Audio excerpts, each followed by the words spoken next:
Subscribe करें अपने YouTube channel लानामोट medicine को और बेल आइकन दबाएं लेटेस्ट नोटिफिकेशन पाने के लिए। Welcome friends. स्वागतम दोस्तों। आज के इस वीडियो में हम खून बढ़ाने वाले एक इंजेक्शन के बारे में जानेंगे जिसके प्रयोग करने पर एक ब्लड यूनिट चढ़ाए जितना खून बढ़ जाता है। साथ ही जो खून बढ़ाने वाले अन्य इंजेक्शन है जैसे कि आयरन सुक्रोज इंजेक्शन, इनसे काफ़ी सुपीरियर इंजेक्शन है। इस इंजेक्शन का नाम है फेरिक कार्बोक्सी माल्टोज इंजेक्शन। हम जानेंगे इस इंजेक्शन का प्रयोग कब कब लिया जाता है, इसके इंडिकेशन क्या है, इसकी डोजेज क्या होती है, किस रूट से इसको लगाते हैं, इसको लगाते समय क्या सावधानी प्रिकॉशन रखने होते हैं। और इन दोनों ही बातों को जानना बहुत ज़्यादा आवश्यक है क्योंकि ये इस इंजेक्शन का मुख्य पार्ट है। इसके अलावा कौन कौन इस इंजेक्शन को नहीं लगा सकते, इसके क्या साइड इफेक्ट होते हैं, क्या नाम से इस इंजेक्शन को मेडिकल स्टोर पर खरीद सकते हैं, कितने रुपए में खरीद सकते हैं, और साथ ही इससे जुड़ी हुई कई महत्वपूर्ण बातें इस वीडियो में हम जानेंगे। इस वीडियो को बिना स्किप के अंत तक देखें जिससे कि पूरी जानकारी आपको मिल सके। मैं हूं आपका होस्ट मोहित आदित्य, आप देख रहे हैं अपना YouTube channel learn about medicine. चलिए आज पे कुछ नया सीखते हैं।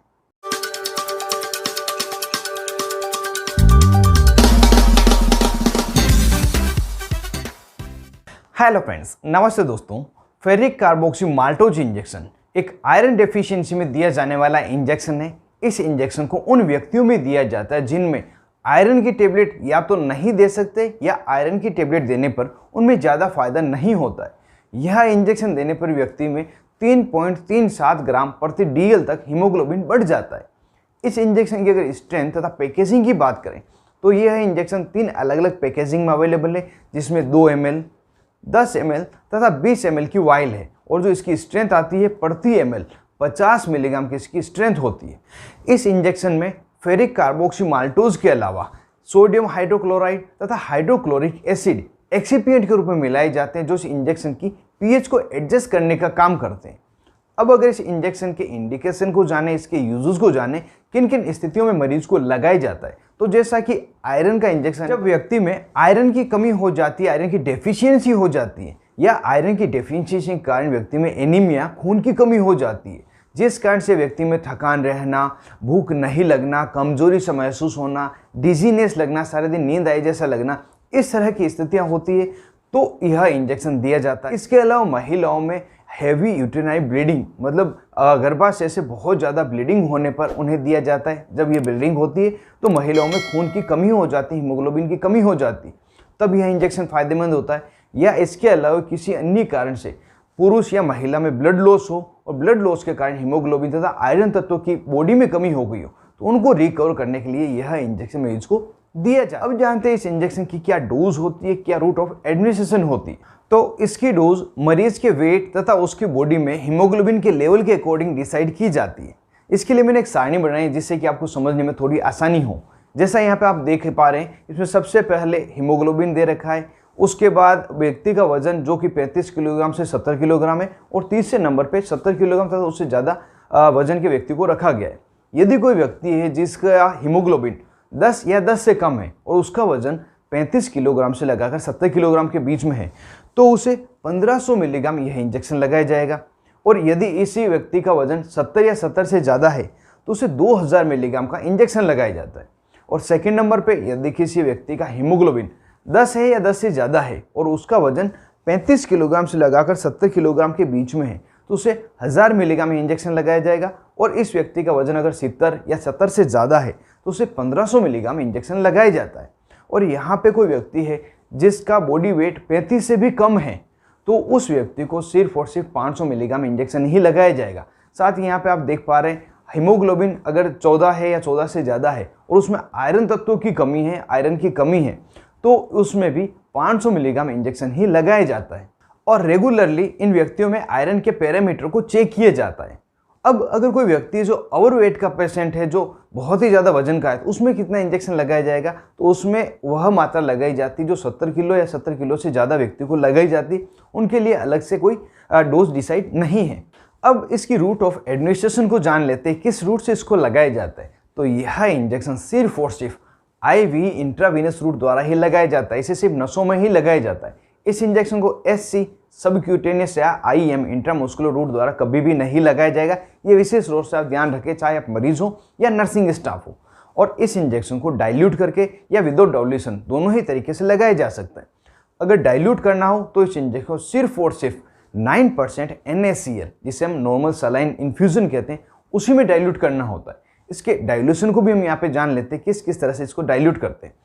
इसके 2 ml से लगाकर 4 ml इंजेक्शन को डाइल्यूट करना हो, जिसमें फेरिक कार्बोक्सी माल्टोज की स्ट्रेंथ 100 मिलीग्राम से लगाकर 200 मिलीग्राम है, तो इसके लिए आपको 50 ml NS की आवश्यकता होगी।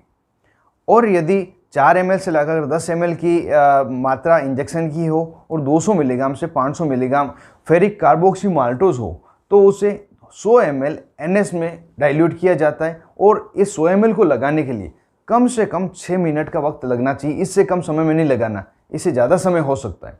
साथ ही यह इंजेक्शन अगर 10 ml से लगाकर 20 ml की मात्रा में, मतलब इसकी जो स्ट्रेंथ है 500 से 1000 मिलीग्राम है, तो उसे 250 ml नॉर्मल सलाइन में डाइल्यूट करना चाहिए। और इस 250 ml डाइल्यूट हुए इंजेक्शन को खत्म होने में कम से कम 15 मिनट का समय लगना चाहिए। इससे ज़्यादा लगे तो लग सकता है, लेकिन कम नहीं लगने चाहिए। इस तरह से इसका डाइल्यूशन करके व्यक्ति को लगाया जाता है। यह इंजेक्शन लगाने से पहले व्यक्ति में एलर्जिक टेस्ट करना बहुत ज़्यादा आवश्यक होता है, जिसमें AST टेस्ट कहते हैं। अगर ये नहीं करें तो व्यक्ति को जान जाने तक का जोखिम हो सकता है। इस इंजेक्शन की जब सिंगल डोज लगाई जाती है तो वह 1000 मिलीग्राम से ज़्यादा नहीं हो सकती, मैक्सिमम ये सिंगल डोज होती है। और अदर इसकी बॉडी वेट के अकॉर्डिंग सिंगल डोज जाने तो यदि बिना डाइल्यूट करे व्यक्ति को लगाया जाता है तो 15 मिलीग्राम पर केजी बॉडी वेट के अकॉर्डिंग मैक्सिमम डोज है। और अगर डाइल्यूशन के साथ लगाते हैं तो 20 मिलीग्राम प्रति केजी इसकी मैक्सिमम डोज होती है। इस इंजेक्शन को सिर्फ हफ्ते में एक बार ही लगाना होता है, इससे ज़्यादा नहीं लगाया जाता। साथ ही यदि किसी व्यक्ति को आयरन डेफिशिएंसी है तो उसको लेबोरेटरी टेस्ट करके कंफर्मेशन करना होता है क्या इस इंजेक्शन की आवश्यकता है, उसके बाद ही यह इंजेक्शन व्यक्ति को लगाया जाता है। अब इसकी डोज तथा रूट ऑफ एडमिनिस्ट्रेशन जानने के बाद जान लेते हैं किन किन व्यक्तियों को इंजेक्शन नहीं लगाया जा सकता। इसमें वे व्यक्ति जिसको इस इंजेक्शन से हाइपर सेंसिटिविटी हो या पास्ट में कभी सेंसिटिविटी हुई हो, किसी व्यक्ति को आयरन डेफिशिएंसी के अलावा किसी अन्य कारण से एनीमिया की समस्या हो, किसी व्यक्ति के शरीर में आयरन सफिशिएंट मात्रा में हो लेकिन उसका डिस्ट्रीब्यूशन प्रॉपर नहीं हो रहा हो, साथ ही वह व्यक्ति जिसको high sodium diet breast feeding mother में ये मिल्क की सहायता से बच्चे में नहीं जाता, इसलिए आवश्यकता हो तो लगाया जा सकता है।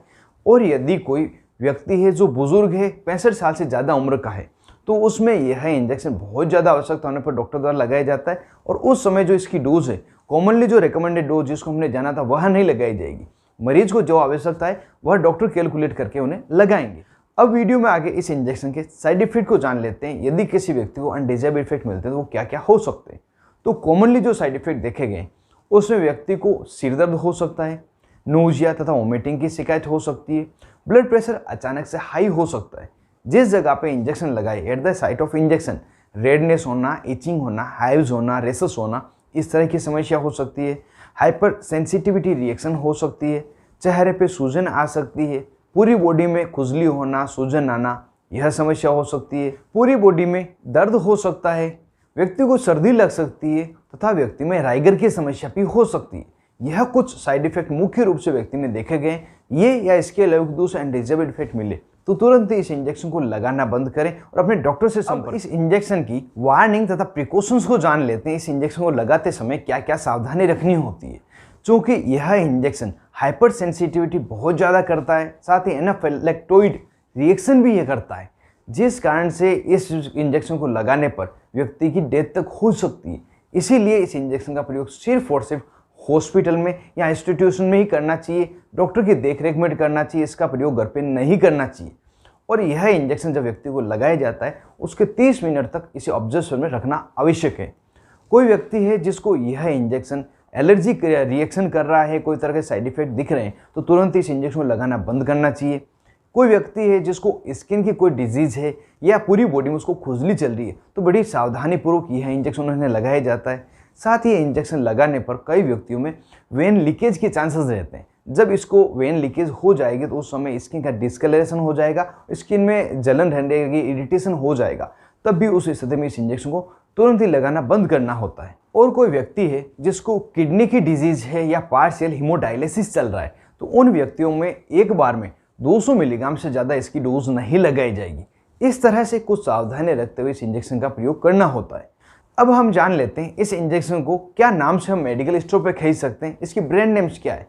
तो कुछ पॉपुलर ब्रांड नेम जैसे कि रिवोफर्ट injection, Ferinject injection, Encicarb injection, Ferium injection तथा ओरोफर FCM इंजेक्शन, यह है कि इसके कुछ पॉपुलर ब्रांड है जो आपको फ्रीली कहीं पे भी मिल जाएंगे। इसके अलावा कई अलग अलग ब्रांड और अवेलेबल है जो भी आपको अपने एरिया में मिले, जो भी आसानी से मिल जाए उसे आप खरीद सकते हैं।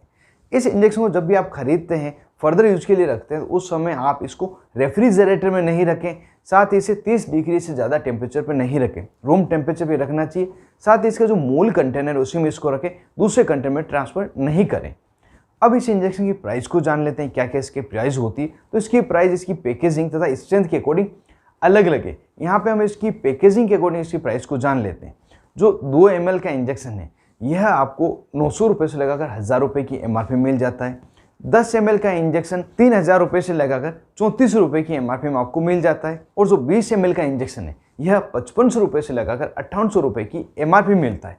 जो इंजेक्शन आपको डॉक्टर ने एडवाइज किया है उसे आप खरीदें, और जो आपको सस्ता पड़े उसे खरीद सकते हैं। सभी का एक जैसा ही। एक विशेष बात इस इंजेक्शन के बारे में, इस इंजेक्शन का प्रयोग सिर्फ और सिर्फ डॉक्टर की सलाह पे ही आपको करना है, बिना डॉक्टर की सलाह इसका प्रयोग नहीं करना है। साथ ही ट्रेंड नर्सिंग स्टाफ के द्वारा हॉस्पिटल में या कोई इंस्टीट्यूट में इसका प्रयोग करना है। घर पे इस इंजेक्शन का प्रयोग नहीं करें, ये बहुत घातक हो सकता है। तो दोस्तों, यह पूरी जानकारी थी फेरिक कार्बोक्सी माल्टोज इंजेक्शन के बारे में, जिसका प्रयोग व्यक्ति में हीमोग्लोबिन, शरीर में आयरन तत्वों को बढ़ाने के लिए लिया जाता है। उम्मीद करता हूँ पूरी जानकारी मिलने के साथ वीडियो आपको जोर से पसंद आया होगा। यदि वीडियो आपको पसंद आए तो वीडियो को जोर से लाइक करें, ज़्यादा से ज़्यादा इसको शेयर करें जो किसी और के भी काम आ सके। और अभी तक आपने अपने YouTube channel learn about medicine को सब्सक्राइब नहीं किया हो तो इस बटन को दबाकर जोर से सब्सक्राइब करें, और पास में जो बेल आइकन है इसे जरूर दबाएं, जिससे कि आने वाले वीडियो के सभी नोटिफिकेशन आप मिल सके और मेरे सभी वीडियो आप उसमें देख सकें।